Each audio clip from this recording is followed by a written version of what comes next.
Vamos ler a palavra do Senhor no Evangelho de Lucas, no capítulo 15.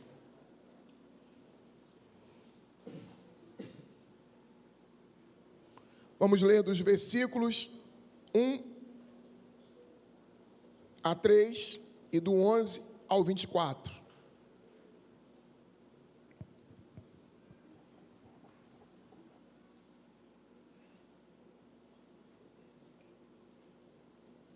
Vamos ler de forma alternada o texto que diz assim. Falemos primeiro com o Senhor. Aproximando-se Jesus, todos os publicanos e pecadores, para o ouvir. Aliás, vamos orar, né? Eu acabei de falar, muitas emoções. Esqueçam. Vamos orar? Senhor, em nome de Jesus, abençoe a palavra que será lida. Nos inspire, nos ilumine, nos abençoe, em nome de Jesus. Amém. Agora sim, vamos ler. Eu leio os versículos, os primeiros versículos de vocês, os versículos posteriores. Quem está chegando, tem lugar na galeria, ok? Tem lugar na galeria, quem está chegando aí.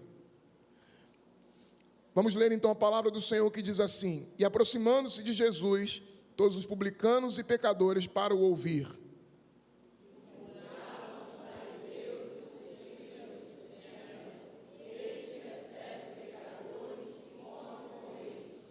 Então lhe propôs Jesus esta parábola.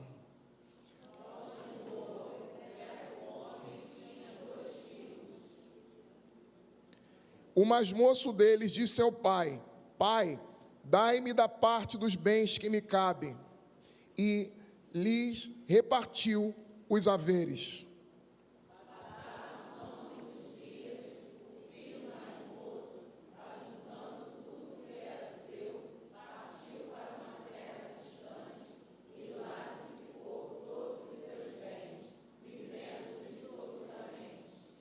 Depois de ter consumido tudo, sobreveio àquele país uma grande fome, e ele começou a passar necessidades.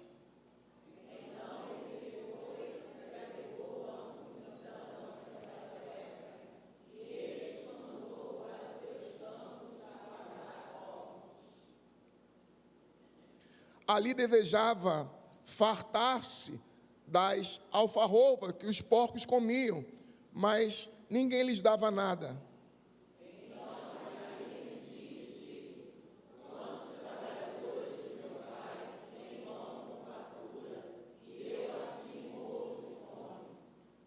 Levantar-me-ei, irei ter com o meu pai, e lhe direi: Pai, pequei contra os céus e diante de ti.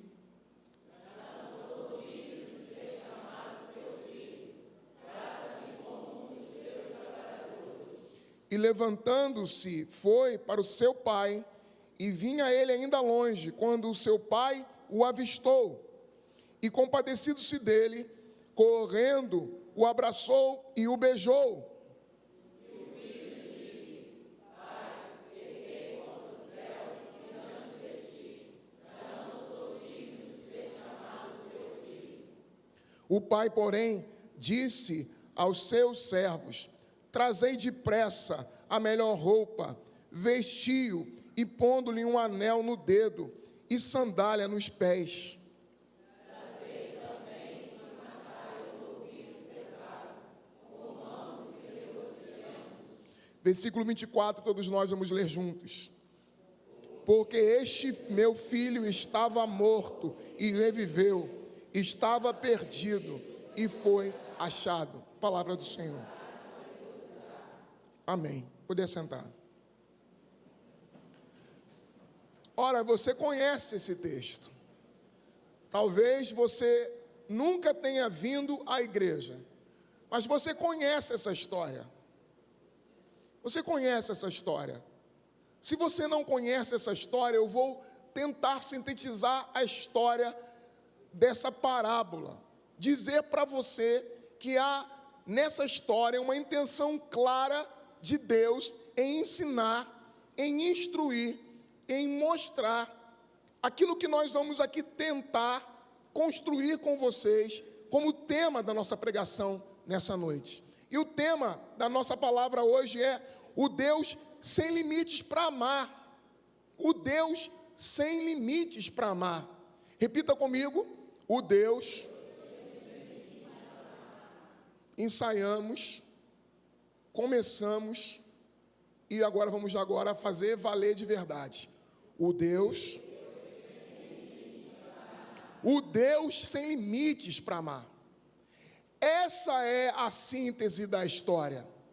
A história fala de um Deus que não tem limites para amar. Normalmente os pregadores se detêm em falar do filho pródigo, do filho que se perdeu, que é a primeira parte, a primeira cena que nós aqui vamos pregar. Na próxima semana vamos pregar na segunda cena.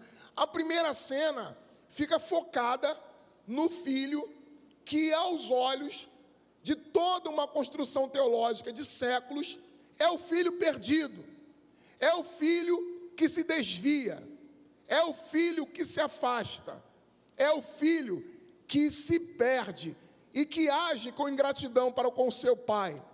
Mas eu quero mostrar para você que a história não é sobre quem se perde, mas é sobre quem nos acha. A história não é sobre quem está morto, mas é a história sobre quem nos faz viver. É a história de quem é responsável pela nossa vida e nos faz encontrar a vida. De forma que a temática da pregação e daquilo que nós queremos expor aqui, o que o texto expõe, não está na morte, não está na queda, não está na perdição, não está no fato de que as pessoas no decorrer da vida podem, por vezes, se desviar.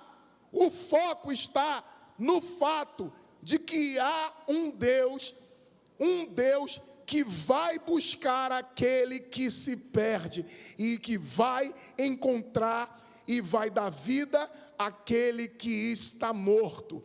Se você ler os primeiros capítulos desse Evangelho de Lucas, no capítulo 15, você percebe, nós lemos os primeiros versículos, você percebe que são 3 histórias que são contadas.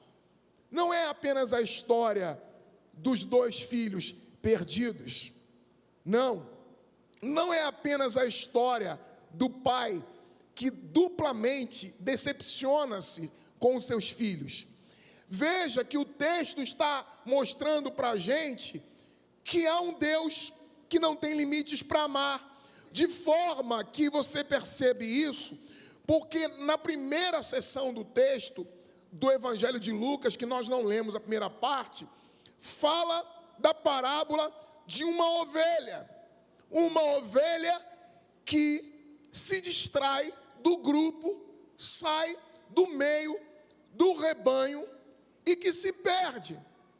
Mas a ideia aqui do texto é, quando as ovelhas se distanciam, quando uma ovelha se afasta do rebanho, o pastor abandona as 99 ovelhas que estão seguras, porque aqui cria-se uma história para falar da totalidade.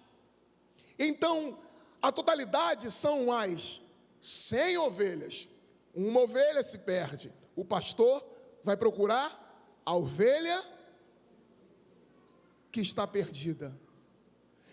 Continua o texto, porque na segunda parte do texto de Lucas, ele fala também de um bem precioso, de uma dracma que se perde. Os títulos das pregações normalmente se focam na ovelha perdida, na dracma perdida, nos filhos perdidos. Mas toda a construção de que o texto se propõe-se a mostrar de que Deus ocupa o lugar central. É Deus que, representado está pelo pastor, é que vai abandonar aquelas que estão seguras e vai achar a que se perdeu.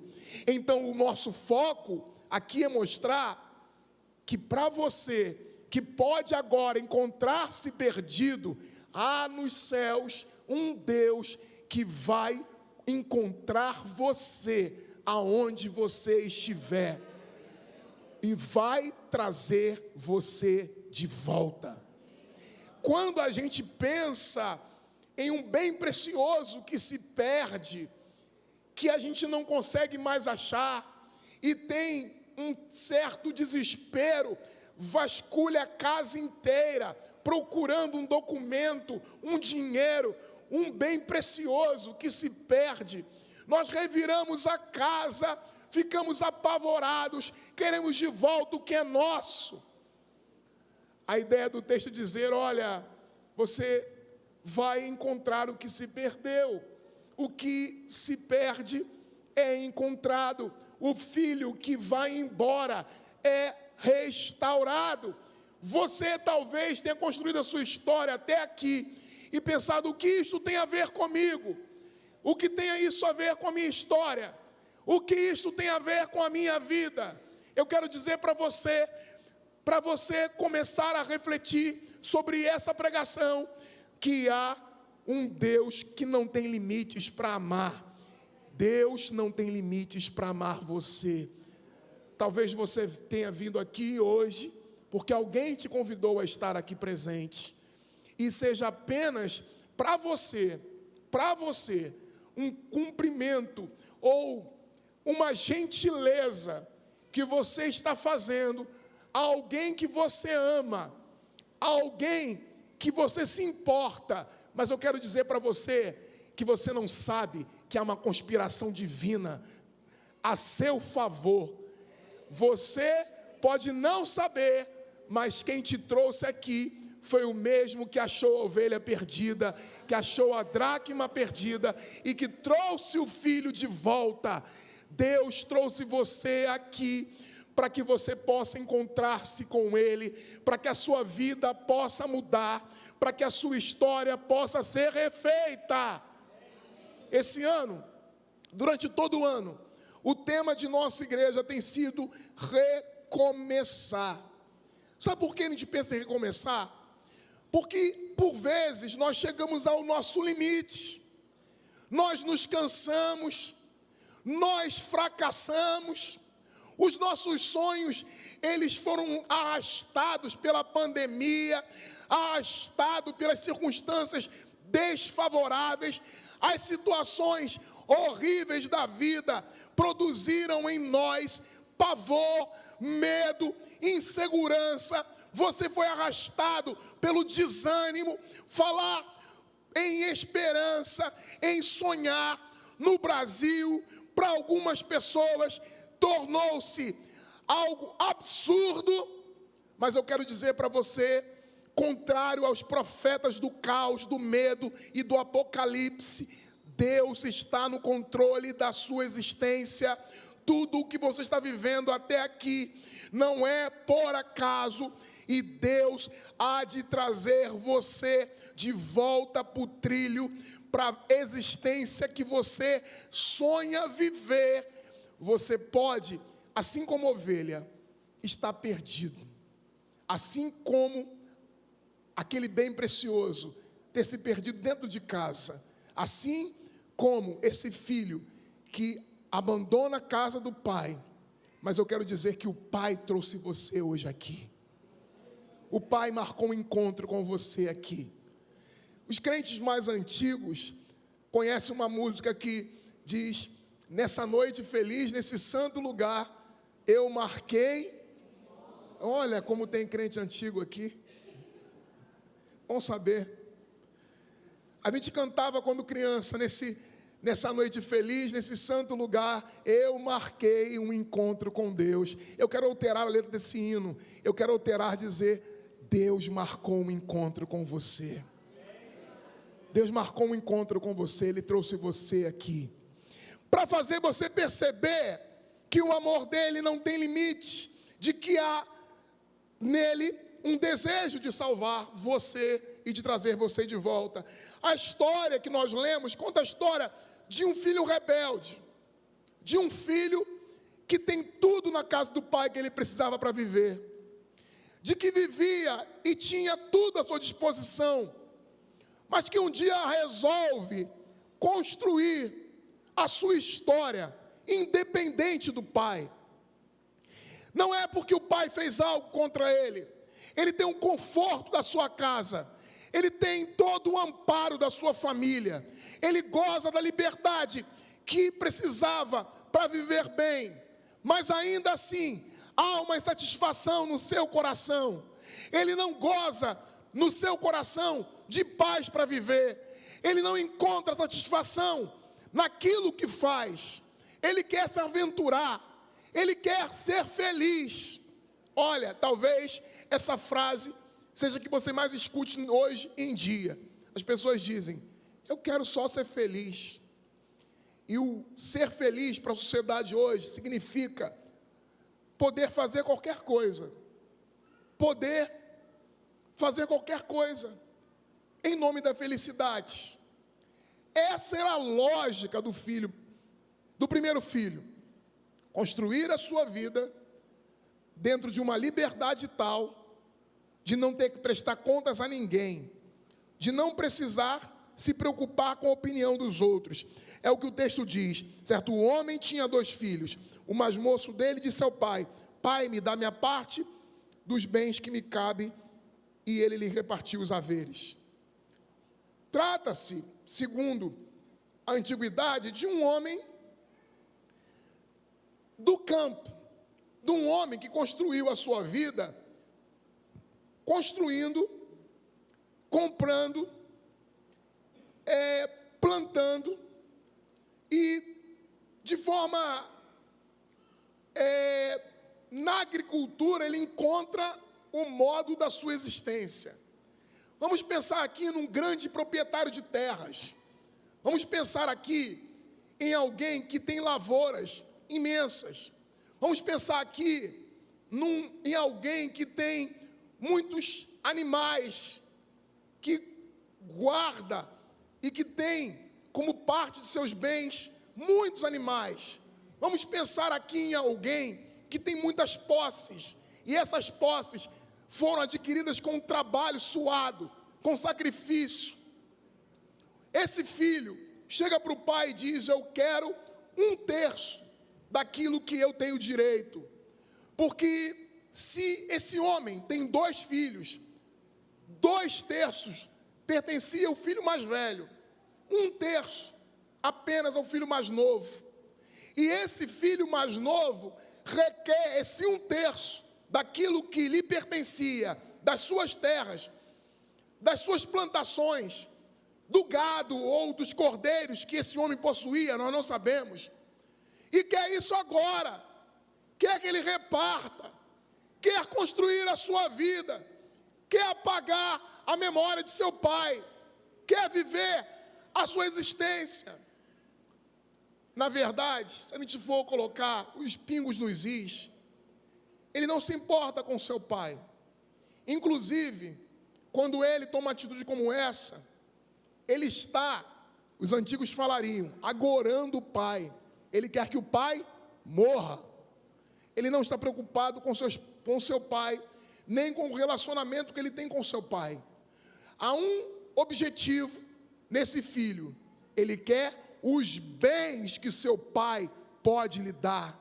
O que importa para ele ser feliz é a crença ilusória de que se ele tiver todos os bens que ele precisa, de que se ele puder gozar de todos os prazeres, ele vai encontrar a felicidade. Não importa que ele deseje ou que pareça para o seu pai que ele deseja a sua morte, desde que ele sinta-se feliz, desde que ele possa gozar da sua vida com independência, desde que ele possa viver a sua vida ao seu modo, sem prestar contas, sem trabalhar, sem ter nenhum sacrifício, apenas viver, gozar da vida, sem limite ético, sem moralidades, não importando-se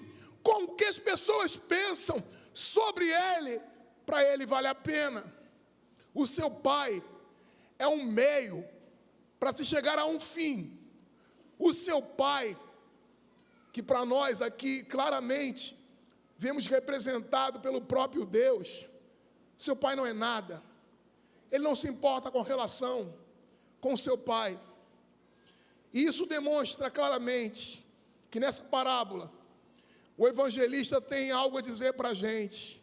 Por vezes, nós agimos com o nosso pai, representado aqui nessa parábola, e que para nós espiritualmente representa o próprio Deus. Nós tratamos Deus como um meio para um fim. Deus importa para a gente se Ele for o responsável em fazer com que a gente tenha tudo o que a gente precisa para a felicidade. Então, como é que eu creio em Deus? Como é que eu espero a bênção de Deus? Se eu for a uma igreja, se eu fizer uma oração, se eu fizer uma doação, se eu agir de forma justa e Deus me abençoar, legal, então Deus cumpriu a sua função. Deus se torna para muita gente apenas um meio para se chegar a um fim. Deus se torna apenas uma moeda para tornar rica a minha vida. Você pode achar que você está fora dessa história, porque você não trata Deus a fim de receber algo da parte dele. Mas é mais profundo que esse texto diz. Esse filho não se importa com a relação com o seu pai. O seu pai serve a ele apenas para que o faça encontrar-se consigo mesmo. O seu pai não é o objetivo da sua existência. A relação com o seu pai não importa. Veja o que o texto diz. Depois que ele recebe os bens, depois de ter recebido os bens, veja o texto, passado não muitos dias, o filho mais moço, esse que nós estamos falando, ajuntando tudo que era seu ele ajunta. E diz o texto que partiu para uma terra bem distante. Quero distância desse meu pai. Não quero mais contato com essa vida que eu tinha antes. Quero construir a minha própria vida. É legítimo construir a própria vida? Sim. Não em detrimento de romper toda a nossa relação com o nosso Pai, que para nós aqui é o nosso Deus, representado aqui na parábola. Depois de ter consumido, depois foi para uma terra distante, lá dissipou os seus bens, viveu dissolutamente. Depois de ter consumido tudo, sobreveio aquele país uma grande fome e ele começou a ter necessidades. Esse filho foi viver a sua vida. Foi viver a sua vida. Alguém pode estar pensando aqui nesse momento, eu estou vivendo a minha vida e não me arrependo. Não me arrependo de estar vivendo a minha vida. A grande fome chegou àquele lugar. As dificuldades fazem a gente repensar algumas coisas. A gente, às vezes, bate do peito e diz, eu não preciso de ninguém. Eu posso viver a minha vida como eu quiser. Muitas pessoas não têm coragem de dizer para Deus, eu não preciso nem de Deus, porque é o meu trabalho que me sustenta. Esquecem que só tem um trabalho, porque tem saúde. E, em última instância, tem saúde porque foi Deus quem deu. Esquecem que num país com milhões de desempregados, você tem o seu emprego. E mesmo quando você não tem o seu emprego, você tem o seu sustento, porque existe um Deus que sustenta você, mesmo quando você não tem um emprego. Deus, por vezes, usa o nosso emprego para nos sustentar. É o meio normal, é o meio ordinário. Mas Deus não desampara nem quando nós estamos sem trabalho. Mas esse filho, ou talvez você se identifique com essa pessoa, com esse tipo de pessoa, que encontrou o seu caminho e que não precisa de Deus. Esse grupo de pessoas que pensam que não precisa de Deus, por vezes precisam experimentar, ou por vezes experimentam esse esvaziar da vida, essa vida que se esvazia, essa vida que vai embora. A gente tem tudo, a gente tem amigos, as pessoas estão à nossa volta, as coisas vão bem, tudo está acontecendo e de repente começa a desmoronar, tudo começa a desmoronar. A nossa casa andava cheia, já não anda mais, porque há amigos que só querem estar conosco na hora de celebrar. Se você olhar para o texto, você percebe que esse jovem usou tudo que ele tinha e gastou. Muito provavelmente ele não gastou sozinho, porque a ideia aqui do texto é que ele gastou em orgias. Gastou provavelmente de forma comunitária, com muitas mulheres, gastou com muitas bebidas, gastou com muita comida, encheu a sua casa, fez tudo o que tinha vontade, gozou das maiores alegrias que poderia ao seu coração, mas depois de tudo isso acabado, não sobrou absolutamente nada. E sabe por que não sobrou nada? Porque ele não é nada e nós não somos nada sem a presença do nosso Pai. Nós podemos pegar o caminho de fugirmos de Deus, irmos para longe, dizermos para nós mesmos que não precisamos de ninguém, nunca mais entrar numa igreja, nunca mais quero saber de crente, nunca mais quero saber de Jesus, nunca mais quero depender da palavra de pastor algum, nunca mais quero saber da fé. Essa gente religiosa, elas não sabem o que fazem. Você pode pensar que isso é a melhor escolha que você fez, mas eu quero dizer para você que se você pensa dessa forma, o seu coração está sendo enganado e você está indo em direção à desgraça. Mas é possível que hoje a rota, o rumo da sua vida seja mudado, porque você tem um Deus que te ama sem limites e que pode restaurar você e trazer você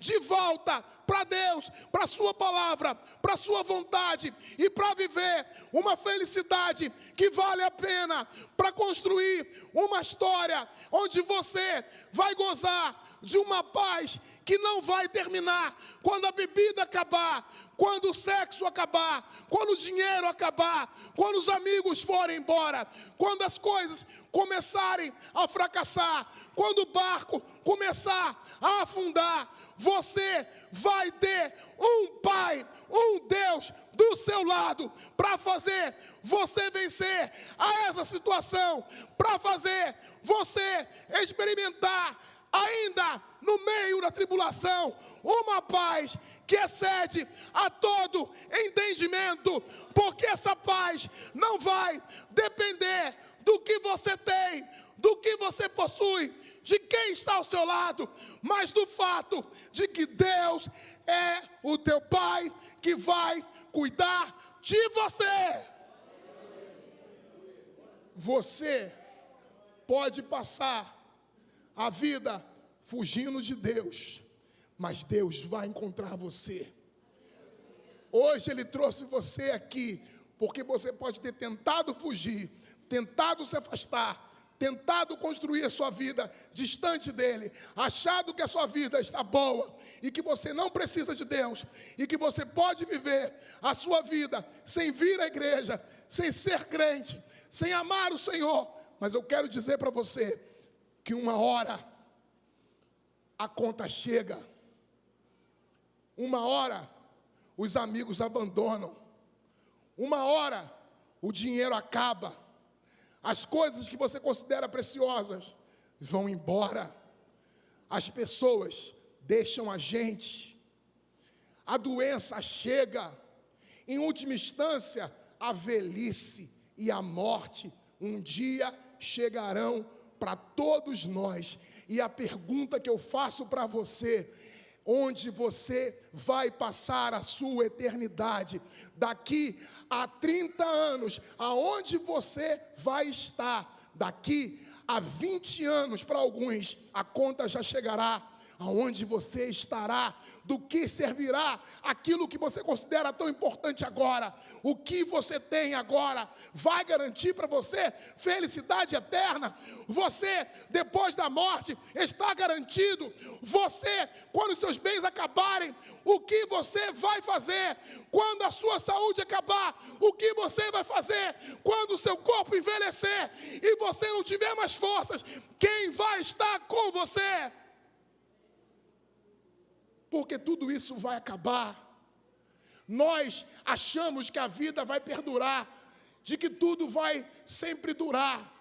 Sabe o que eu tenho? Sabe o que eu tenho? Eu tenho 46 anos. Sabe o que eu tenho de garantia sobre amanhã? Nada. Mas, dentro das possibilidades, das probabilidades, eu posso ainda ter uma vida boa até os 70, 80 anos. Né? Tenho uma vida tranquila. Tenho uma vida regrada, posso ter, espero ter. Mas que garantia eu tenho? Se eu viver até os 80 anos, ninguém na minha família chegou a essa proeza, eu tenho por aí eu tenho, mais 34 anos, eles passam voando. E depois eu vou ter que me encontrar com o meu Criador e apresentar-me diante dele, e dizer para ele o que foi importante para mim. Se o que foi importante para mim foi o meu trabalho, e eu me gastei no meu trabalho, achando que o meu trabalho ia me dar respostas para sempre, e de que tudo ia ser resolvido no meu trabalho, eu estarei fracassado. Porque o meu trabalho já me mandou embora há muito tempo, porque com a velhice o trabalho manda você embora. Se você achar que a sua esposa, por mais leal que ela permaneça ao seu lado, ela não pode garantir nem a vida dela, quanto mais a sua. Se você acreditar que é a reputação que você carrega de religioso, de homem de Deus, ou seja, o que for que você acreditar, toda a aliança que você tiver com esse mundo, todo o fundamento que você alicerçar a sua existência, vai ruir, vai desabar, e você vai se encontrar como esse filho, que vai olhar e vai perceber como ele percebeu. Eu, na casa do meu pai, eu tinha comida, eu tinha um lugar especial, eu era filho, eu ocupava um lugar de filho, e eu abandonei o meu pai em prol de uma felicidade que eu não tenho mais. Eu e você iremos ter que reconhecer que nós apostamos as fichas no lugar errado. Então, sabe qual é o desafio que eu faço a você nessa noite? Desista de caminhar sem o seu pai. Desista de viver sem Deus. Desista de viver uma vida onde parece que a felicidade é possível sem Deus, porque a felicidade não é possível sem Deus. E você irá descobrir da pior forma possível, quando a sua vida já não valer mais nada, quando você não puder fazer nada para mudar a sua sorte, quando você estiver sucumbindo e ninguém estender a mão para te ajudar, aí você vai descobrir que você precisava ter feito outra escolha e você não fez. Sabe o que esse jovem fez? Diz o texto, acompanhe comigo. Depois de tudo que ele havia vivido, no versículo 18, houve um momento de reflexão para ele. Ele percebe a loucura em que ele se envolveu e toma uma decisão. Veja comigo.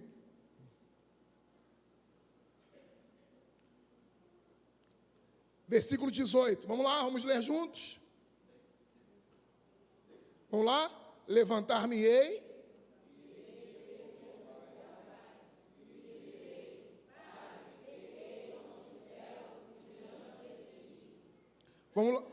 Vamos lá? Levantar-me-ei.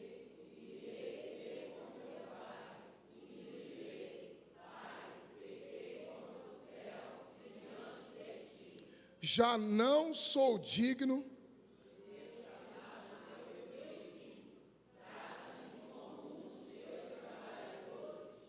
Amém. Reflexão. Reflexão. Ele percebe a loucura em que ele se envolveu, a sua insensatez. A sua insensatez. Quando eu comecei a falar aqui, eu estou passando para o final, eu disse para você que eu não tinha intenção de falar de gente perdida. Que a minha intenção não era falar sobre morte, era falar sobre vida. Sabe qual é a atitude de Deus para mim e para você? É a mesma do pai com relação ao filho. Esse pai tinha o direito de nunca mais olhar para aquele filho. Pela lei, aquele filho estava morto, por escolha dele. E segundo a natureza das relações e dos relacionamentos no primeiro século, era o que o pai deveria fazer, porque esse filho envergonhou a família, esse filho desonrou aos seus pais, esse filho desejou a morte dos seus pais para que tivesse os seus bens. Reintegrar esse filho novamente como filho seria dar a ele, a esse filho, o direito de ter novamente parte da herança que ele recebeu antecipadamente e que ele gastou e que ele jogou fora. É por isso que depois da segunda parte você vê o outro filho zangado, porque quando o filho volta, aquele primeiro filho volta, ele passa a ter direito a tudo que antes ele possuía como direito, como filho. O pai não age segundo a lógica racional, econômica, social. O que o pai faz é a demonstração do próprio Deus, de que não há limites para o amor de Deus, porque Deus ama você, porque Ele enviou Jesus. Por que é que Jesus morreu pelos nossos pecados? É porque você é bom? É porque nós somos bons? Não, é porque Deus é bom, e a misericórdia dEle em nos salvar excede a qualquer compreensão humana. Deus deseja salvar a sua vida, reconciliar você, trazer você de volta, e o que o pai faz é isso. Quando o filho chega, ele vai e corre em direção ao filho. Ele quebra o protocolo, ele sendo o senhor das terras, o senhor do gado, o senhor da agricultura, o grande, rico, homem abastado. Ele quebra o protocolo na frente dos empregados, larga tudo, vai e corre para ver seu filho, abraça, beija, reintegra, põe nele uma túnica, tira aquela roupa de mendigo, tira aquela veste que desonrava quem ele era, restaura e reconcilia aquele filho, dá a esse filho um anel de que ele está agora de novo na família. Você tem um nome e tira dele a vergonha de ser um escravo, um cuidador de porcos, que naquela época era vergonhoso, e põe nele uma sandália nos pés para dizer: você não é mais escravo. Deus está dizendo para você, através dessa parábola, que o que Ele quer fazer com você é reintegrar, restaurar, reconciliar você como filho que é com Deus. Você pode endurecer o seu coração e pensar: eu não sou como esse filho rebelde, eu não dilapidei os meus bens, eu vivi uma vida justa. Mas o que eu quero enfatizar aqui é que você, sem o Pai, sem Deus, está perdido. Nós estamos perdidos. Sabe, a única coisa que garante você que, se hoje você for encontrar-se com o Senhor e você o verá, é o fato de que sua vida está em Cristo. Você e eu aprendemos com a pandemia que ninguém tem o controle sobre a vida, que existe apenas um que controla a nossa existência. Esse é o próprio Deus. E ainda que você acredite que vai ter um tempo muito grande para decidir sobre Deus, eu quero dizer para você que o dia de encontrar-se com o Senhor e mudar de vida é hoje, não é amanhã, não é depois, porque você nem sabe se terá o amanhã e o depois. E o que Deus está dizendo para você através dessa palavra: eu irei ter com o meu filho que se arrependeu, que se voltou. E o pai diz: traze depressa a melhor roupa, vestir, põe nele um anel no dedo, sandália nos pés, traze também um cordeiro, vamos matar, vamos comer, vamos se alegrar, porque o meu filho estava morto, o meu filho estava perdido, mas agora ele foi achado. Você tentou se afastar, mas Deus trouxe você e vai restaurar a sua história, para você recomeçar seu casamento, recomeçar os seus negócios, recomeçar a sua vida, sair do desespero em que você se encontrava ou se encontra ainda, começar de novo a sua caminhada com o Senhor, com fé, com esperança no Senhor. Então, nessa noite, eu quero convidar você a fazer como esse filho, porque o Pai está aqui. O Pai está de braços abertos. Faça como esse filho e volta para a casa do teu Pai.